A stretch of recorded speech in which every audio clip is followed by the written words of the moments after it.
সবাইকে আসলে ধন্যবাদ এবং কৃতজ্ঞতা জানিয়ে শুরু করছি আজকের লেটস টক। যারা আসলে একটা সুন্দর বাংলাদেশের স্বপ্ন দেখে এরকম সেই তরুণ প্রজন্মের সঙ্গে বর্তমান যারা নেতৃবৃন্দ আছেন, আজকের যুগে যারা এখনকার সময় যারা লিডার, কিংবা যাদেরকে ভবিষ্যতে বড় কোনো ফিউচার লিডারশিপের বড় কোনো রোলে আমরা দেখতে চাই, তাদের সঙ্গে যে ইন্টারাকশন, সেই প্ল্যাটফর্মটা হচ্ছে লেটস টক। আজকে আমাদের সঙ্গে আছেন জনাব সজীব ওয়াজেদ জয়।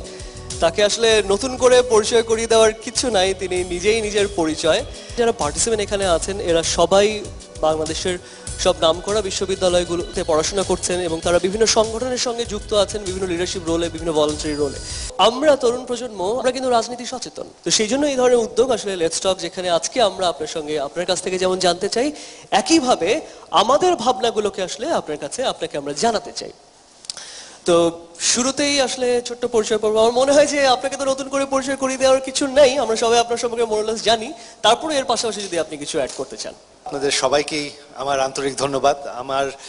আমি খুবই আনন্দিত যে আপনারা এসেছেন আজকে। আমার অনেকদিন ধরে ইচ্ছা ছিল ইয়াং জেনারেশনের সাথে বসে মত বিনিময় করার। আমিও ইয়াং জেনারেশনেরই একজন, আমার বয়স অত না। আমাদের একটা ছোট্ট কৌতূহল আছে। কৌতূহলের জায়গাটা হচ্ছে এরকম যে আপনি বেড়ে উঠেছেন একটা রাজনৈতিক পরিবারে এবং রাজনীতির ভেতরে আপনার বেড়ে ওঠা, কিন্তু তথাপি আপনি অনেকদিন অরাজনৈতিক ব্যক্তি হিসেবে আমাদের কাছে পরিচিত ছিলেন। তারপরে একটু একটু করে রাজনীতির সঙ্গে আপনার সংশ্লিষ্টতা, এর পাশাপাশি তথ্য প্রযুক্তিতে আপনার ব্যাপক উপস্থিতি আমরা গত অনেক বছরে দেখেছি। তো রাজনৈতিক পরিবারের সন্তান, জাতির জনক বঙ্গবন্ধুর নাতি, বর্তমান প্রধানমন্ত্রীর পুত্র, কিংবা এখন আপনি একজন রাজনীতিবিদ, কোন পরিচয়ে পরিচিত হতে আসলে আপনি ভালো ফিল করেন? আমি ওরকম কোনো নির্দিষ্ট পরিচয় কোনোদিন খুঁজি নাই। আসলে যেটা হয়েছে যে আমি নিজেকে খুব ভাগ্যবান মনে করি যে আমি এই সুযোগটা পেয়েছি আমার দেশকে আমার এক্সপার্টিস দিয়ে একটু উন্নত করার। এরকম সুযোগ আসলেই সবাই পায় না। তার জন্য আমার যেই ক্ষেত্রে আমার এক্সপার্টিসটা বেশি, আইটি সেক্টর, সেখানে আমি একটু হাত দেওয়ার চেষ্টা করেছি, কারণ আমার অনেক দিনের স্বপ্ন ছিল একটা ডিজিটাল বাংলাদেশ গড়ে তোলার। সবার কাছে ভিপ কার্ড আছে, প্রত্যেকের কাছে ছোট ছোট চিরকুট আছে। ব্যক্তি সজীব ওয়াজেদ জয় সম্পর্কে আপনারা যা জানতে চান, চট করে 2 মিনিটের মধ্যে লিখে আমাদের ডানে বায়ে ভলান্টিয়াররা আছে, ওনাদের কাছে জমা দিয়ে দিবেন।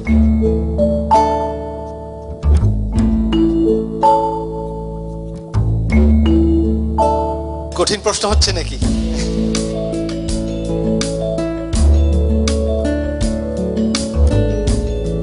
কিন্তু আপনার কাছে যেটা প্রথম প্রশ্ন, সেটা হচ্ছে ভবিষ্যৎ বাংলাদেশকে আসলে আপনি কোথায় দেখেন? ভবিষ্যৎ বাংলাদেশ আমি দেখছি যে অবশ্যই একটা আমাদের যে ভিশন 2021 2021 সালের মধ্যে একটি মধ্যম আয়ের দেশ হিসাবে আমরা প্রতিষ্ঠিত হব। কারণ আমরা চাই না যে আমাদের দেশে কোনো মানুষ না খেয়ে থাকবে, জামা কাপড় পাবে না, হেলথ কেয়ার পাবে না, এই সমস্যাটা যাতে না থাকে। তবে ফিউচারে যেটা আশা করছি যে আমরা একটা গরিব দেশ হিসাবে থাকবো না। আমাদের এখন ইন্ডাস্ট্রিয়ালাইজেশন হবে, আমরা আমাদের ফাইন্যান্সিয়াল সেক্টরটাকে ওপেন করব, আর তার জন্য বিনিয়োগ এবং ফরেন ইনভেস্টমেন্ট আমাদের অত্যন্ত প্রয়োজন। কারণ আমাদের এখানে তো মূল বিষয় হচ্ছে আমাদের দেশের ভিতর আর কতই বা ইনভেস্টমেন্ট আছে। আমরা যদি ফরেন ইনভেস্টমেন্ট অ্যাট্রাক্ট না করতে পারি, আমরা সেই ধরেন এখন আমরা 6-7% গ্রোথ রেটে আছি, আমরা যদি 8-9-10% চলে যেতে পারি, আমরা শুধু মধ্যম আয়ের একটা দেশ না, ইভেনচুয়ালি ধরেন আরো 30-40 বছর আপনাদের লাইফ টাইমের মধ্যেই আমরা একটা কিন্তু ডেভেলপড দেশ হিসাবে প্রতিষ্ঠিত হতে পারি। এটা কিন্তু সম্ভব। কেউ যদি বলে যে এটা সম্ভব না, আমি কিন্তু ডিসএগ্রি করব। একটা প্রশ্ন এসেছে এরকম যে সুমাইয়া আইবিএ থেকে উনি লিখেছে, when did you fall in love for the first time? হ্যাঁ। তারপরে একজন প্রশ্ন এসেছে, মা নাকি বাবা, কার সাথে আপনার বন্ধুত্ব সবচেয়ে ভালো ছিল? একটা প্রশ্ন করেছেন যে আপনি কি স্মোকিং শুরু করেছেন? একটা প্রশ্ন এসেছে, আর কয়েকটা প্রশ্ন পড়ে নেই আমি চট করে। একটা হচ্ছে যে আপনি কি বাইক চালাতে পছন্দ করেন? কখনো বাইক চালানোর সুযোগ হয়েছে? লাস্ট কোয়েশ্চেনটা এটা দিয়ে শেষ করে, সেটা হচ্ছে যে আপনার ফেভারিট পারফিউমের ব্র্যান্ড কোনটা? First time in love, honestly জানি না।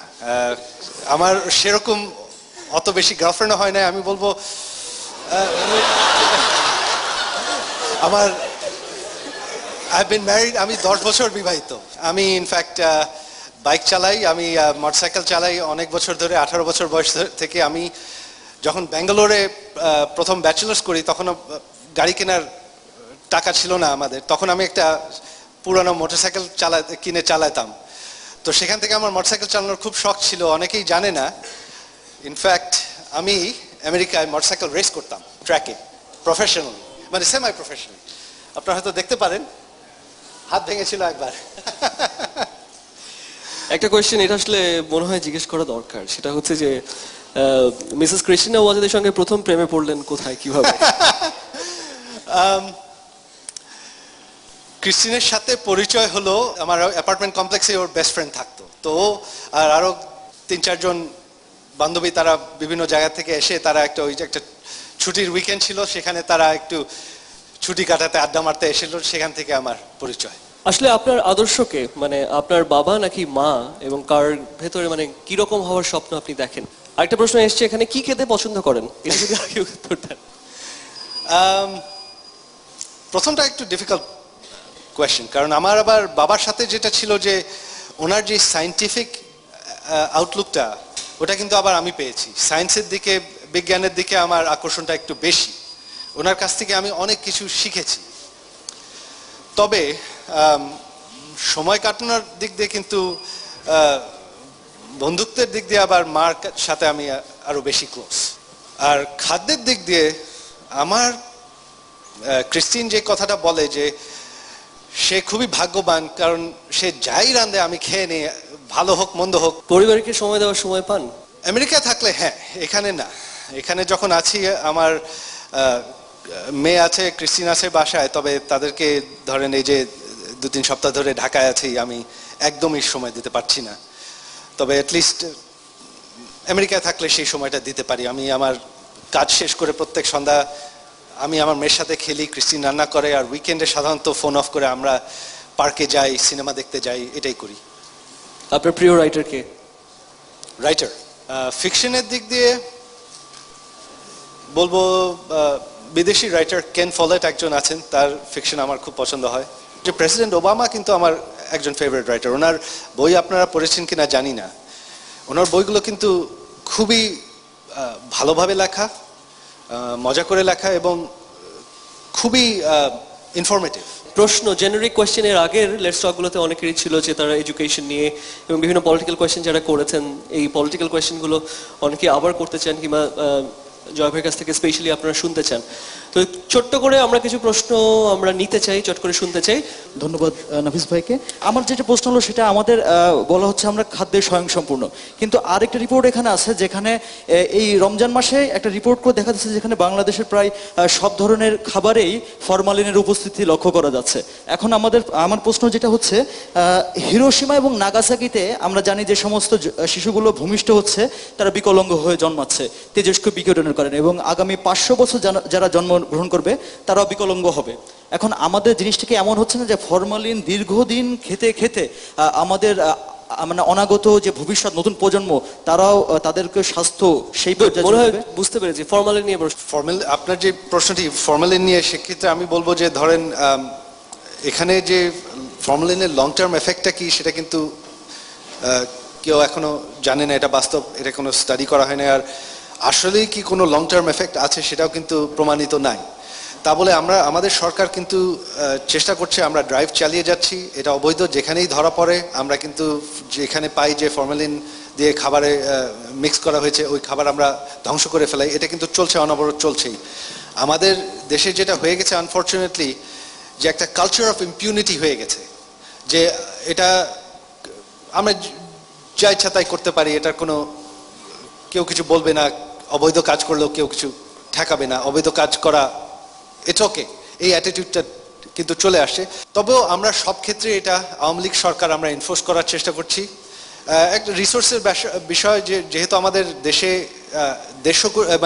15 কোটি মানুষ, সব জায়গায় মানে এই মানুষ সংখ্যার মধ্যে সব জায়গায় থামায় দেওয়া ইমিডিয়েটলি সম্ভব হচ্ছে না, যেটা আমি বারবার বলে এসেছি।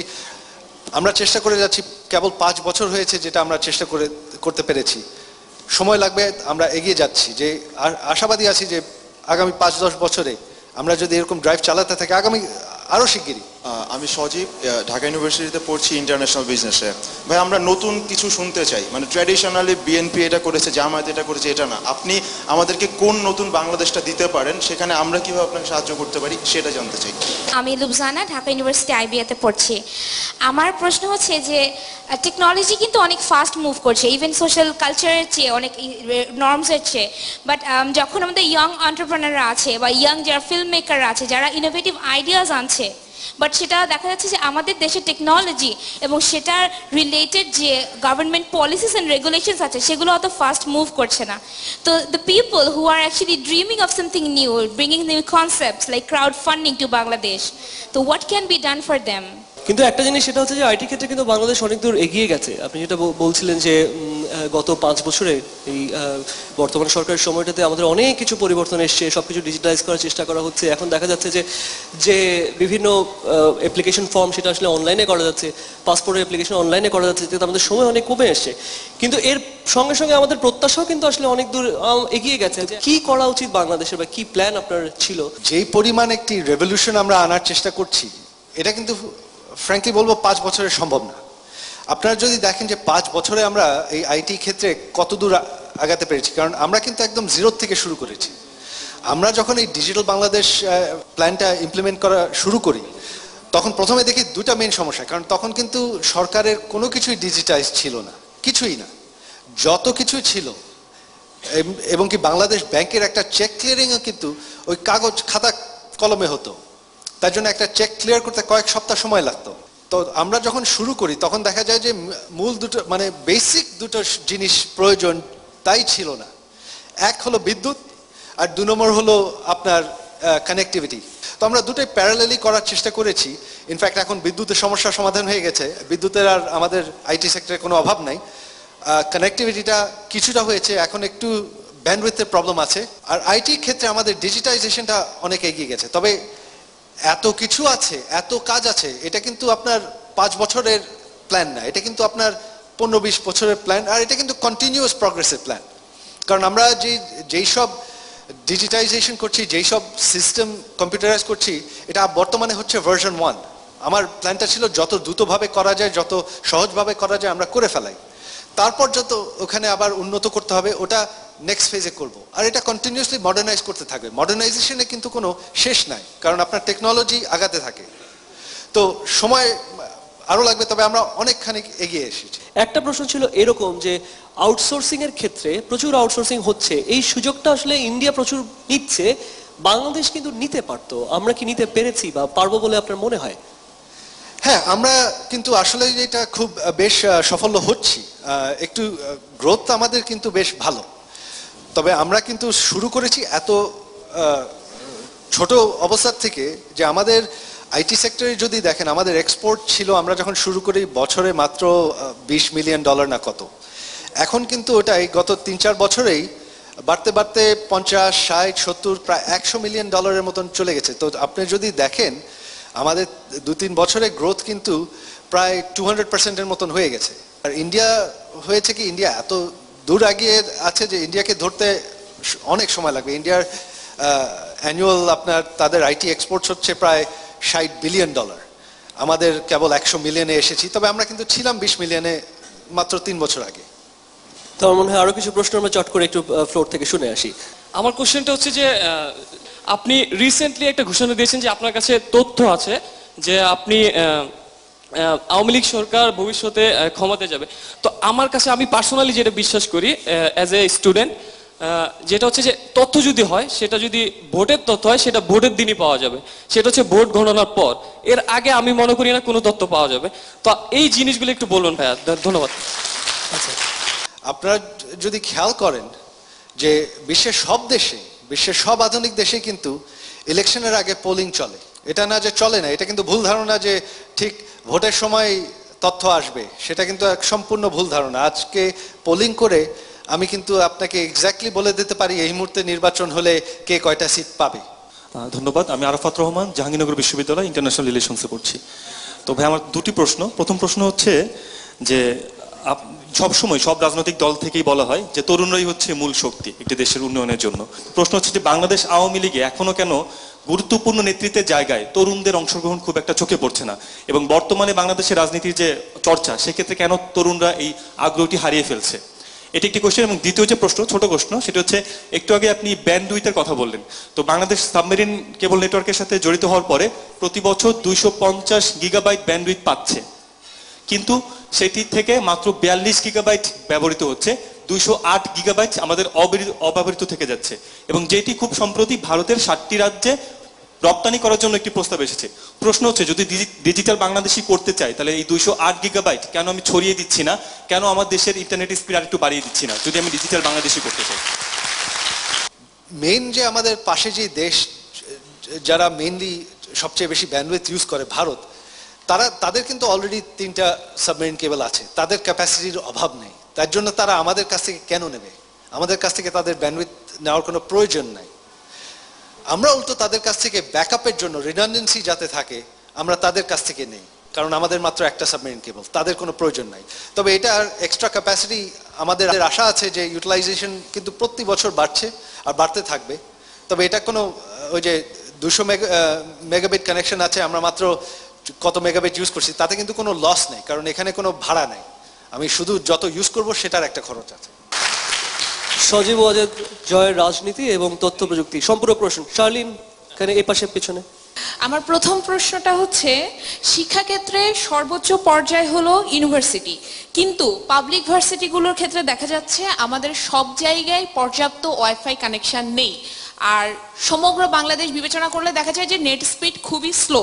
তাহলে এই শিক্ষাক্ষেত্রে সর্বোচ্চ পর্যায়ে যদি হয় নেটের এই অবস্থা, তাহলে মানে ডিজিটাল বাংলাদেশ করার ক্ষেত্রে, তাহলে আমরা তৃণমূল পর্যায়ে আমাদের যে আরো নিচের পর্যায়গুলো আছে, স্কুল লেভেল আছে, কলেজ লেভেল আছে, ওই পর্যন্ত মাল্টিমিডিয়া এডুকেশন আমরা কিভাবে পৌঁছাবো, ডিজিটাল বাংলাদেশ কিভাবে হবে? তবে এক্ষেত্রে আপনাকে একটু বলেও রাখি যে ডিজিটাল বাংলাদেশের ক্ষেত্রে অনেকের ক্ষেত্রে আমাদের কাছে হয়তো ধারণাটাও অনেক ক্ষেত্রে পরিষ্কার না, যে সার্ভিস অ্যাট ডোর স্টেপস, যে সেবাকে আসলে জনগণের দোরগোড়ায় নিয়ে যাওয়া, সেটাও যদি আপনি ছোট্ট করে একটু বলতেন ভালো হতো। বিশ্ববিদ্যালয় ওয়াইফাই এবং ব্যান্ডউইথের প্রশ্ন যেটা, এটার জন্য আমি আপনারা হয়তো জানেন না, এটা একটা আমাদের প্রজেক্ট রয়ে গেছে, প্রজেক্টটা চালু হয়ে গেছে অলরেডি, এটা কাজ শুরু হয়ে গেছে, যে যত বিশ্ববিদ্যালয় আছে, অ্যাটলিস্ট সরকারি যতগুলো আছে এবং বেসরকারিরা, যেহেতু তারা বেসরকারি, তাদের এটা নিজেদের করে নিতে হবে, বাট সরকারি যত বিশ্ববিদ্যালয় আছে সেখানে সবগুলোতে ওয়াইফাই ইমপ্লিমেন্ট করার সরকারের একটা প্ল্যান আছে, অলরেডি প্রজেক্টটা আছে, এটা অলরেডি শুরু হয়ে গেছে। ইনফ্যাক্ট এখন যে পর্যায়ে আছে যে প্রত্যেকটি বিশ্ববিদ্যালয় আগে ফাইবার অপটিক দিয়ে কানেক্ট করা হচ্ছে, একবার যখন তাদের কাছে ফাইবার অপটিক চলে যাবে তখন ওখানে আমরা ওয়াইফাই বসায় ওয়াইফাই নেটওয়ার্ক করে নিতে পারবো। এটা কাজ কিন্তু অলরেডি শুরু হয়ে গেছে। ব্যান্ডউইথ আমাদের দেশের ভিতর ডিপেন্ড করে লোকেশনের উপর, তবে যেমন ঢাকা শহর, চট্টগ্রাম, বিভিন্ন লোকেশনে ব্যান্ডউইথের অভাব নেই, কস্টটা একটু বেশি আছে, নট হোলসেল কস্ট কিন্তু আমরা অনেক কমিয়ে এনেছি। আইএসপি যারা লাস্ট মাইল সলিউশন দেয়, আপনার লাস্ট মাইল কানেকশন দেয় আপনাদের ঘরে বা অফিসে, তারা সেভাবে কিন্তু তাদের কস্টটা কমায় নেয়। এটা এখন আমরা একটু যাচাই করছি, আমরা চিন্তা করছি যে হয়তো আমরা একটা কস্টের প্রাইসের একটা সিলিং দিয়ে দেবো কিনা, যেটা আমরা মোবাইল অপারেটরদের ক্ষেত্রে করেছিলাম। আমরা যদি ধাপ করে তাদের দাম বাই ফোর্স কমায় দিই, তখন তারা সবাই কিন্তু লসে চলে যাবে। তো তার জন্য আমরা চেষ্টা করছি যে তারা অ্যাটলিস্ট দামটা আস্তে আস্তে কমাক, কম্পিটিশন বাড়ায় যদি দাম কমাতে পারি, আর অ্যাটলিস্ট দাম যতটুকু না কমে তারা যদি ব্যান্ডউইথটা বাড়ায়, সেটা কিন্তু অলরেডি হচ্ছে। কোয়ালিটি, আপনারা যদি ইন্টারনেট কোয়ালিটি দেখেন 5 বছর আগে কি ছিল আর এখন কি আছে, এইটা একটু তুলনা করে দেখেন, আপনি দেখবেন মারাত্মক কিন্তু পরিবর্তন এসেছে। আমাদের সোশ্যাল সিকিউরিটির জায়গাটা আমি একটু কথা বলতে চাই। তো যদিও পার্লামেন্ট অথবা ল বলে ল ইজ ইকুয়াল, বাট কিছু কিছু ক্ষেত্রে কিছু কিছু জায়গায় লটা একটু কাজ করে যায়। যদি আমি দেখি বিশ্বজিৎ ইস্যুতে দেখা যায় একটা নিরীহ বা সাধারণ নাগরিক, তার উপরে যে অত্যাচারটা হয়েছে সেই জায়গায় তার হিউম্যান রাইটসটা কোথায়? যারা বিশ্বজিৎকে হত্যা করেছে তাদেরকে কিন্তু সঙ্গে সঙ্গে গ্রেফতার করা হয়েছে, তাদের দল, পারিবারিক পরিচয় কিচ্ছু কিন্তু দেখা হয় নাই, তাদেরকে গ্রেফতার করা হয়েছে। কতজন মানুষ প্রতি বছর হত্যা হতো ছাত্র দলের হাতে, আর কয়জনকে গ্রেফতার করা হয়েছিল? যে আমাদের নিজেদের দলের এই পর্যন্ত এই 5 বছরে ছাত্রলীগের 600 জনের জেল হয়েছে অপকর্মের জন্য। এটা কিন্তু বাংলাদেশে কোনো সরকারের ইতিহাসে হয়নি। সরকারের দায়িত্ব কি? যারা আইন ভাঙবে, যারা মানব হত্যা করবে তাদের বিচার করা, এটাই হচ্ছে সরকারের দায়িত্ব। আর আমরা সেটা করেছি, তার জন্য তো সরকারের প্রশংসা হওয়া উচিত। আমরা তো বিচার করছি। আগে কি ছিল, কোথায় ছিলাম আমরা? আগে তো আপনার গণতন্ত্রই ছিল না। আপনি আজকে মানবাধিকারের কথা বলছেন। আমি যখন বাংলাদেশে ফিরে আসি, আমার যখন 12 বছর বয়স, আমি যখন বাংলাদেশে আপনাদের মতন ছাত্র, তখন আমি কিন্তু রাস্তায় আমার 4 জন বন্ধুকে নিয়ে আড্ডা মারতে পারতাম না। সারা দেশব্যাপী সেকশন 144 ছিল। আমার আপনার কাছে একটা প্রশ্ন ছিল যে গতবার যখন আওয়ামী লীগের জেনারেল মিটিং হয়েছিল, তখন প্রেসিডেন্টের পোস্টের জন্য এবং বিশেষ খুব ইম্পর্টেন্ট কোনো পোস্টের জন্য কোনো ইলেকশন হয়নি, যদিও আমাদের রিপ্রেজেন্টেশন অফ পিপল ওয়ার্ডের নিয়ম অনুযায়ী সেখানে ইলেকশন হওয়ার কথা। অটোমেটিকলি আমাদের মাননীয় প্রধানমন্ত্রী শেখ হাসিনা পার্টি প্রেসিডেন্ট আবার হয়ে গেছেন। এখানে কিন্তু একটি ভুল ধারণা সৃষ্টি হয়েছে। আপনারা যদি দেখেন 85 সালের পর থেকে কিন্তু ওনার বিরুদ্ধে কেউ পার্টিতে নমিনেশনই দেয় নাই। She has been completely unopposed. কেউ কারোর নামই দেয় নাই। লাস্ট ওনার বিরুদ্ধে একজন মাত্র দাঁড়িয়েছিলেন, সেটা ছিলেন ডক্টর কামাল হোসেন, সেই 80s-এ। আর তারপর তিনি ওখানে ইনফ্যাক্ট যেটা হয়েছিল যে পার্টির নিয়মটা হচ্ছে একজন নমিনেশন দেবে, আরেকজন তাকে সেকেন্ড করতে হবে। তো আনফর্চুনেটলি তখন যেটা হলো যে ওনাকে কেউ কিন্তু সেকেন্ডই করে নাই। সেটা না করাতে কিন্তু তিনি একটু বিক্ষুব্ধ হয়ে দল ছেড়ে চলে গেছিলেন তখন। তবে তারপর থেকে কিন্তু আমার ওই পার্টির প্রেসিডেন্ট পোস্টে কেউ এখন পর্যন্ত আমার মার বিরুদ্ধে দাঁড়াই নাই, কেউ তার নামও আজ পর্যন্ত দেয় নাই। এটাই হচ্ছে মূল বিষয়। নট বিকজ যে ইন্টারনাল ডেমোক্রেসি নাই, বাট বিকজ পার্টির মধ্যে ওনার যে পপুলারিটি, এটা পার্টির বাইরে কেউ হয়তো কল্পনা করতে পারে না। বাট এটাই হচ্ছে রিয়ালিটি। কেউ যদি দাঁড়াতো অবশ্যই ইলেকশন হতো। আমার প্রশ্ন হলো, আওয়ামী লীগ নির্বাচনে আসার সময় কিছু দলীয় ইশতেহার দিয়েছিল, যেগুলোর মধ্যে ছিল পদ্মা সেতু নির্মাণ, খাদ্যদ্রব্যের দাম কমানো, যেরকম চালের দাম কমানো, ইভেন রাজাকারদের শাস্তি নির্ধারণ করা। এর মধ্যে দৃষ্টিগতভাবে এখনো আমরা কিন্তু কোনো নির্বাচনী ইশতেহারের পরিপূর্ণতা দেখতে পাইনি আওয়ামী লীগের কাছ থেকে। যুদ্ধ অপরাধীদের বিচার তো হয়ে গেছে, রায় বাস্তবায়ন করাটা বাকি। আর তাছাড়া আমাদের ম্যানিফেস্টো তো 3টি বিষয় না, আরো অনেকগুলি ওয়াদা ছিল। আপনারা এক একটা করে যাচাই করে দেখেন। পদ্মা সেতু হয়তো আমরা এখন পর্যন্ত করতে পারি নাই, এটা কিন্তু একটা আন্তর্জাতিক ষড়যন্ত্রের জন্য। চালের দাম কিন্তু মোটামুটি একই আছে, তবে চালের উৎপাদন আমরা যে পরিমাণ বাড়িয়েছি। 5 বছর আগে বাংলাদেশে মঙ্গা ছিল, প্রতি বছর মানুষ মারা যেত। এই 5 বছরে কিন্তু মঙ্গায় কেউ মারা যায় নাই। আমরা কিন্তু চাল এক্সপোর্ট করছি। তাছাড়া আমাদের ওয়াদা ছিল যে শিক্ষা আমরা আগাবো। আমরা যে পরিমাণ বই বিতরণ করছি, শিক্ষা কেন্দ্র করেছি, বাংলাদেশের ইতিহাসে কোনো সরকার করতে পারেনি। বিদ্যুতের সমস্যা আমরা সমাধান করব বলেছি, সেটা কি করেছি কি করে নাই? কোথায় ব্যর্থ হয়েছি? আমাদের সরকারি বাজেট যদি দেখেন, আমাদের কৃষি ক্ষেত্রে যদি দেখেন, আমাদের সোশ্যাল সেফটি নেটের ক্ষেত্রে যদি দেখেন, আমাদের হেলথ কেয়ার সেক্টরের ক্ষেত্রে যদি দেখেন, প্রত্যেকটি গ্রাম পর্যন্ত আমরা হেলথ কেয়ার ক্লিনিক করে ফেলেছি। তো সরকার কোথায় ব্যর্থ হয়েছে? আমি সাধুবাদ জানাতে চাই বর্তমান সরকারকে, যে তারা বিভিন্ন ধরনের নিউক্লিয়ার পাওয়ার প্ল্যান্ট যে রাশিয়ার সাথে করছে, এটার জন্য আমি সাধুবাদ জানাতে চাই। তারা যে ভবিষ্যতের কথা চিন্তা করছে, কিন্তু এটা যারা ক্রিটিক্স আছে তারা বিভিন্ন ধরনের কথা তুলে ধরতে চায়। আসলে নিউক্লিয়ার পাওয়ার প্ল্যান্টটাকে আমাদের দেশের জন্য যে পরিমাণ দুর্যোগপূর্ণ বাংলাদেশ, যে ধরনের প্রায় সময় প্রতি বছরই আমরা বন্যা দেখি, সেই ক্ষেত্রে নিউক্লিয়ার পাওয়ার প্ল্যান্টটা আসলে কতটুকু ভায়াবল আমাদের দেশের জন্য। আসাদুল্লাহিল গালিব বলেছে যে আমাদের ঢাকায় এত জ্যাম, এই জ্যাম নিরসনে আসলে আপনি কি ভাবছেন? জ্যাম নিয়ে এটাও আমাদের একটি আমাদের চিন্তাধারা আছে। আপনারা ইতিমধ্যে বোধহয় খেয়াল করেছেন যে আমাদের যে যত নতুন ফ্লাইওভারগুলো খোলা হচ্ছে, তাতেই কিন্তু জ্যাম কিছুটা কমছে। যতগুলো ফ্লাইওভার দেখছেন সব কিন্তু বাংলাদেশ আওয়ামী লীগ আমাদের এই আমলের মধ্যে পরিকল্পনা করা, শুরু করা, কমপ্লিট করা। বাংলাদেশের ইতিহাসে কিন্তু এত দ্রুত কোন সরকার কাজ করতে পারেনি। আমার বিশ্বাস, আমরা যেটা অবজার্ভ করেছি, স্টাডি করেছি, যে আমাদের ট্রাফিক ডিসিপ্লিন আনতে পারলে কিন্তু অনেকটা যানজট কমে যাবে। তবে আমাদের কি বলবো, আমাদের দেশের মানুষ দেখা যাচ্ছে যে নিয়ম মানতে চায় না। আমাদের প্ল্যান হচ্ছে যে এখন আমরা একটা পাবলিক ট্রান্সপোর্টেশন সিস্টেম, মানে সব ধরনের ট্রান্সপোর্টেশন সিস্টেম নিয়ে আসছি। তবে আপনার কাছে অনেকগুলা প্রশ্ন আমি হাতে পেয়েছি, যে অনেক সবারই অনেক প্রশ্ন আছে যে দেশের রাজনীতি আসলে সামনে একটা সংকটময় পরিস্থিতির দিকে এগুচ্ছে। এই সংকট মোকাবেলায় ক্ষেত্রে আসলে সরকারের অবস্থান কি হতে যাচ্ছে এই সংকট মোকাবেলায়? পরের প্রশ্ন, ইউএনডিপি এর এমডিজি এর 2015-এর 8টি লক্ষ্যমাত্রার ক্ষেত্রে বাংলাদেশ সরকার 4টি লক্ষ্যমাত্রা পূরণ করেছে, যেটা বাংলাদেশ সরকারের একটা বড় সাফল্য। কিন্তু বাকিগুলোর ক্ষেত্রে আমরা এখন পর্যন্ত কি অবস্থায় আছি?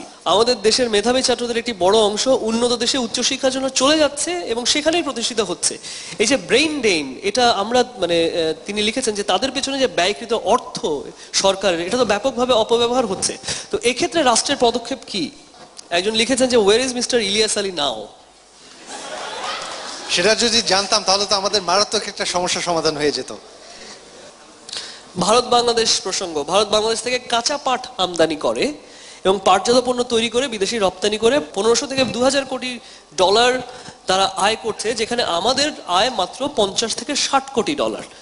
তো এক্ষেত্রে পাটজাত পণ্য তৈরি করার ক্ষেত্রে করে কর্মসংস্থান এবং রপ্তানি বাড়ানোর ক্ষেত্রে আসলে সরকার কি পদক্ষেপ নিয়েছে? সম্প্রতি জামায়াতের নিবন্ধন বন্ধ করা হয়েছে, জামায়াতের নিবন্ধন নিষিদ্ধ করা হয়েছে, তবে তাদের স্বাধীনতা বিরোধী তৎপরতাকে আটকানোর জন্য এটাই কি যথেষ্ট পদক্ষেপ না, নাকি আরো কোনো পদক্ষেপ নেওয়া যেতে পারে? সরকার থেকে বিভাগীয় শহরে ক্রমান্বয়ে তৃণমূল এলাকায় উদ্যোক্তা তৈরিকরণের জন্য যথেষ্ট পদক্ষেপ নেওয়া হয়েছে। এছাড়া আর কি পদক্ষেপ, যুব উদ্যোক্তা তৈরির ক্ষেত্রে সরকার কি পদক্ষেপ নিচ্ছে? একজন লিখেছেন যে digitalbangladesh.gov.bd এই ওয়েবসাইটটি গত 2 বছর যাবৎ আন্ডার মেনটেনেন্স আছে, এটার এই বেহাল দশা কেন? আপনি বঙ্গবন্ধুর নাতি, বঙ্গবন্ধুর আশা ছিল যে মাছে ভাতে বাঙালি, আপনার মা বর্তমান প্রধানমন্ত্রীর আশা শিক্ষিত জাতি হিসেবে বিশ্বের কাছে বাংলাদেশকে পরিচিত করা। আপনার আশা কি বা আপনার ভিশন কি? বাংলাদেশকে আপনি কোথায় নিয়ে যেতে চান? গত মাসে পজডাম ইনস্টিটিউট অফ ক্লাইমেট ইম্প্যাক্টের একটা রিসার্চে উঠে আসছে যে 2020 সালের পরে জলবায়ুর পরিবর্তনের ফলে বাংলাদেশের 29% নতুন জমি প্লাবিত হবে, 40% জমি হারিয়ে যাবে। এখন আমরা রাজনীতি নিয়ে এত কথা বলছি, কিন্তু আমাদের জলবায়ু তহবিলের যে অবস্থা, টোটাল বাংলাদেশের এই বাজেটে আছে 8000 কোটি টাকা জলবায়ু তহবিলের জন্য, যে ক্ষেত্রে এডিপির মাধ্যমে বাস্তবায়িত হচ্ছে 5000 কোটি, আর বাকি 3টি স্বতন্ত্র প্রকল্পের মাধ্যমে 3000 কোটি। এখন দেখা গেছে এডিপির যে 5000 কোটি টাকার বাজেট, সেই প্রকল্পের সাথে এই 3টা প্রকল্প কমন হয়ে যাচ্ছে, সেক্ষেত্রে প্রায় 3000 কোটি টাকা অপচয় হচ্ছে। এখন দেশের স্বার্থে, দেশের ভৌগোলিক রক্ষার স্বার্থে আমরা কি এই ধরনের অপচয় রোধ করতে পারি কিনা? আমরা যেটা দেখি যে আমাদের ইউনিভার্সিটিতে প্রপার লেভেল অফ রিসার্চের জন্য সেরকম ফান্ডিং দেওয়া হয় না। এখন আমার শিক্ষক আমাকে কি শিখাবে যদি তিনি প্রপারলি রিসার্চ না করেন? তো সেক্ষেত্রে আমি আপনার থেকে জানতে চাবো যে এই ক্ষেত্রে আমরা কি করতে পারি, কারণ আমাদের বাজেটে মাত্র 0.03% রিসার্চে অ্যালোকেটেড থাকে। আমি জানি আপনারা ছাত্র, আপনারা একটু আইডিয়ালিস্টিক হবেন, এটা আমি আশা করি। তবে আপনাদের দেখতে হবে চেষ্টা কতদূর করেছি, সাফল্য কতদূর। রাতারাতি সব পরিবর্তন করা সম্ভব না, তবে আপনাদের দেখতে হবে যে একটি সরকারের লং টার্ম প্ল্যান আছে কিনা। আমাদের কিন্তু 15 বছরের প্ল্যান আছে। 15 বছরে আওয়ামী লীগ সরকার বিশ্বাস করে আমরা দেশের চেহারা বদলাই দিতে পারি। আপনারা তার একটি সামান্য উদাহরণ দেখাতে পারি আপনাদেরকে। আপনারা আজকে হাতিরঝিল গিয়ে দেখেন, আপনারা যারা বিদেশে থেকেছেন, কেউ কি বলতে পারে বিদেশের কোনো শহরের চেয়ে কম? এটা কিন্তু আমাদের এই সরকারের আমলেই পরিকল্পনা করা, বাস্তবায়ন করা। এরকম কিন্তু বাংলাদেশের কোনো সরকার পারেনি কোনোদিন। আমরা প্রতিটি ক্ষেত্রে একটা রেভলিউশন এনেছি। আপনারা নিজেরাই ইনফরমেশন নিয়ে দেখেন। হ্যাঁ, হয়তো পাবলিসিটির ক্ষেত্রে আমরা কিছুটা ব্যর্থ হয়েছি, নিজেদের ঢোল আমরা পিটাই নাই।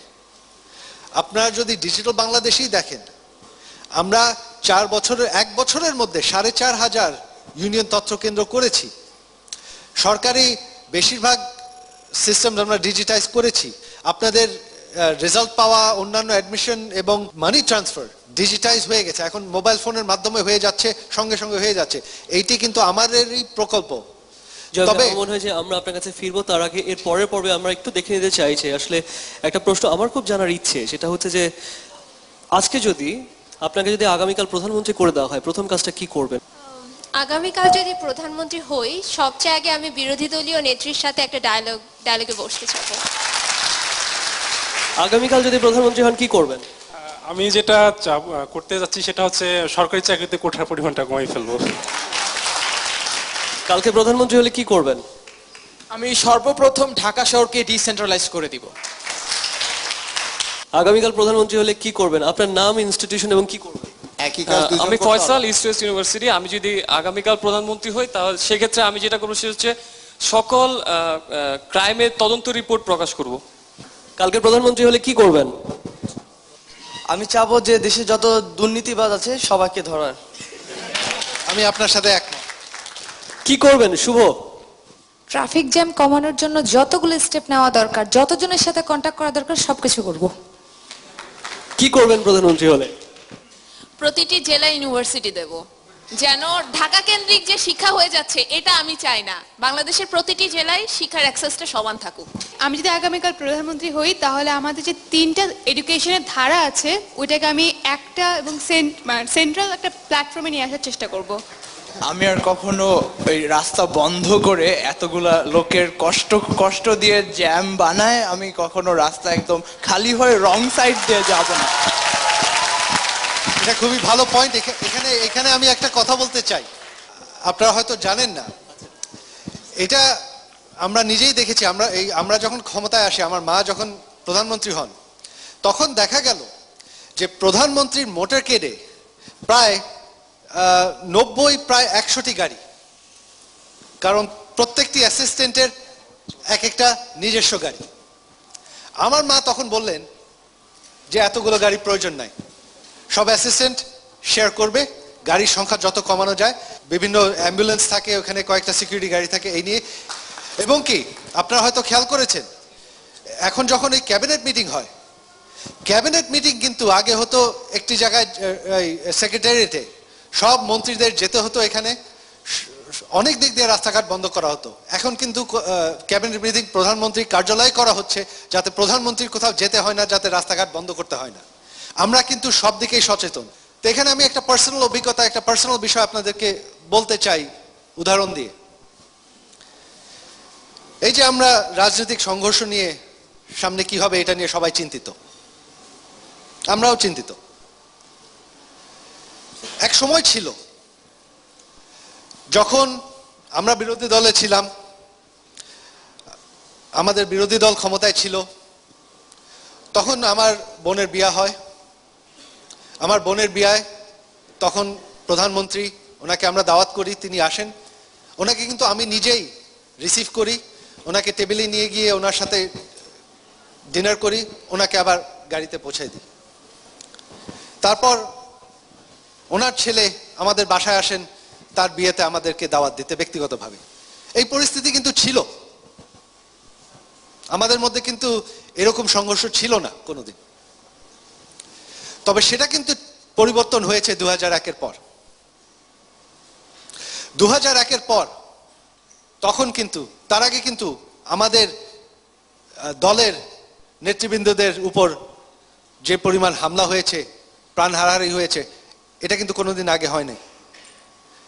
এবং কি এখন যদি ব্যক্তিগতভাবে বলেন, আমার মার উপর হামলা করা হয়েছে 21শে আগস্টের কথা আপনারা সবাই জানেন। মুফতি হান্নান কোর্টে সাক্ষী দিয়েছে যে সেটার পরিকল্পনা, সেই হত্যার পরিকল্পনা করা হয়েছে হাওয়া ভবনে, গ্রেনেড বিতরণ করা হয়েছে হাওয়া ভবনে। সেই মিটিংয়ে তখন প্রধানমন্ত্রীর যে পলিটিক্যাল সেক্রেটারি হ্যারিস চৌধুরী, তিনিও ছিলেন। এটা কিন্তু আমার কথা না, এটা কোর্টের সাক্ষীতে আছে, আপনারা পড়ে দেখতে পারেন, এটা পেপারে এসেছে অনেকবার। তাহলে আপনারা আমাকে জবাব দেন, যারা আমার মাকে হত্যা করার চেষ্টা করেছে তাদের সাথে, যারা আমার দলের নেতাকর্মীদেরকে হত্যা করেছে তাদের সাথে আমি কি করব, আমার কি করা উচিত, এটার জবাব আপনারা দেন। আমরা কি চাই যে এটাই দেশের ভবিষ্যৎ হোক, এরকম রাজনীতিবিদ দেশে থাকুক, নাকি আমরা চাই যে একটা পরিবর্তন আসুক? পরিবর্তন এমনি এমনি আসবে যদি আপনারা ভোট দিয়ে পরিবর্তন আনেন, তাই আপনাদের কাছে আমি দাবি করছি। আমাদের যে তরুণরা, আপনি যদি জয় হতেন, আপনি যদি সজীব ওয়াজেদ জয় হতেন, হাউ ডু ইউ ফিল? কেমন লাগতো? কি করতেন? আমি যদি জয় হতাম তাহলে আমি ফার্স্টেই আমাদের দেশের যে মিডিয়া সেটাকে আমি স্ট্রং করার ট্রাই করতাম, যে গুজব নামক যে ওয়ার্ডটির ব্যবহার হচ্ছে, যে গুজব ছড়াচ্ছে, এটি যাতে না হয় এবং আমরা যাতে সাধারণ জনগণরা যাতে প্রপার ইনফরমেশন পেয়ে থাকি। আগামীকালই অ্যারেঞ্জমেন্ট করতাম যে জনগণ আগামী নির্বাচন তত্ত্বাবধায়ক সরকারের অধীনে চায় নাকি অন্তর্বর্তীকালীন সরকারের অধীনে চায়। আমার মনে হয় যে আসলে আজকে যে ফিডব্যাক গুলো আমরা পেলাম, এটা যদি আসলে আরো অনেকক্ষণ চালানো যেত তাহলে বোধহয় খুব ভালো হতো। এটা আমার খুবই ভালো লেগেছে যে আপনাদের সাথে যে মত বিনিময় করতে পেরেছি, আপনাদের কথা আমি শুনতে পেরেছি, আমার কথা আপনারা শুনতে পেরেছেন। আপনাদের কাছে অনুরোধ যে স্বচ্ছতা আমরা চাই, রাজনীতিতে স্বচ্ছতা আমরা সবাই চাই। যারা ভালো তাদেরকে ভোট দেবেন, এটা আপনাদের হাতে। ধন্যবাদ। আসলে অসংখ্য ধন্যবাদ যে যে আজকে এখানে দেশের লিডিং প্রাইভেট এন্ড পাবলিক ইউনিভার্সিটির ছেলেমেয়েরা আপনারা এখানে এসেছেন। জনাব সজীব ওয়াজেদ জয়কে আসলে আমাদের পক্ষ থেকে গভীর কৃতজ্ঞতা যে আসলে তিনি তার ব্যস্ত শিডিউলের মাঝখান থেকে যে আজকে উনি সময় করেছেন। আপনাদের সবাইকে আমার আন্তরিক ধন্যবাদ। এবারে